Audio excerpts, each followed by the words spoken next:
Teka-teki pelaku dan motif pembunuhan ibu dan anak di Subang, Jawa Barat hingga kini belum juga terungkap.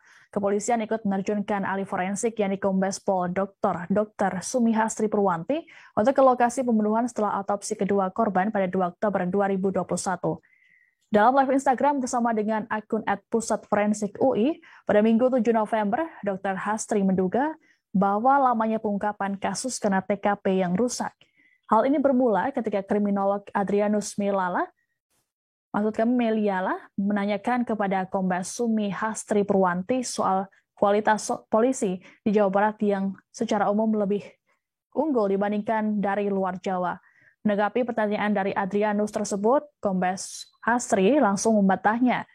Berdasarkan pengalamannya, banyak dokter forensik di daerah yang berkualitas dan juga unggul dalam mengungkap kasus. Bahkan banyak kasat reskrim lulusan PTIK yang pintar dan juga cerdas untuk mengungkap kasus. Kabid Dokes Polda Jawa Tengah itu kemudian mengungkapkan soal rusaknya TKP.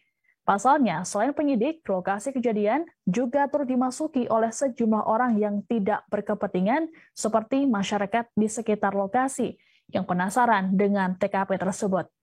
Dr. Hastri menyebut setidaknya masyarakat diimbau untuk tidak memasuki TKP minimal 5 hingga 10 meter. Hal ini bisa jadi pelaku dapat meninggalkan barang bukti. Seperti diketahui, hingga kasus berjalan selama 81 hari, penyidik masih belum juga mengungkap dalang pembunuhan. Pihak kepolisian masih terus berupaya untuk mengungkap kasus yang tiap harinya selalu menjadi bahan perbincangan di masyarakat.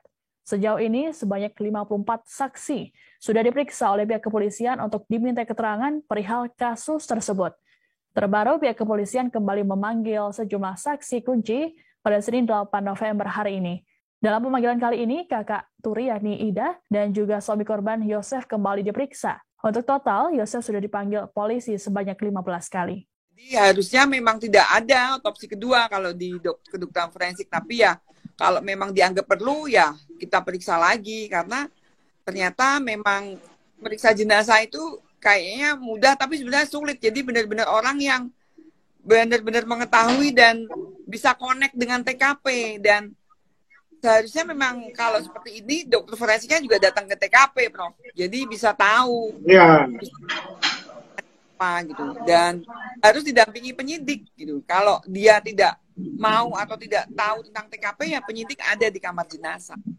Ya karena keadaan ya situasi dan apa sih pas musim apa kemarin itu kan setelah 17 Agustus ya, terus lagi mungkin ada kegiatan lain, terus yang penanganan COVID, vaksin.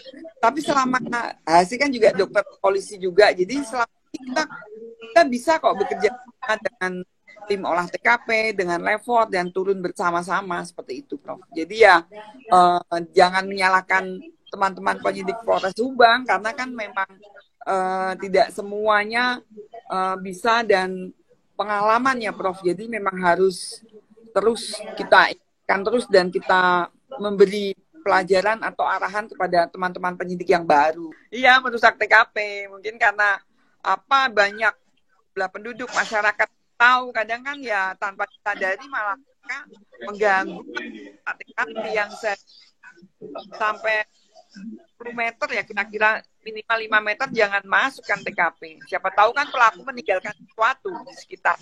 Jangan lupa like, subscribe, dan share ya.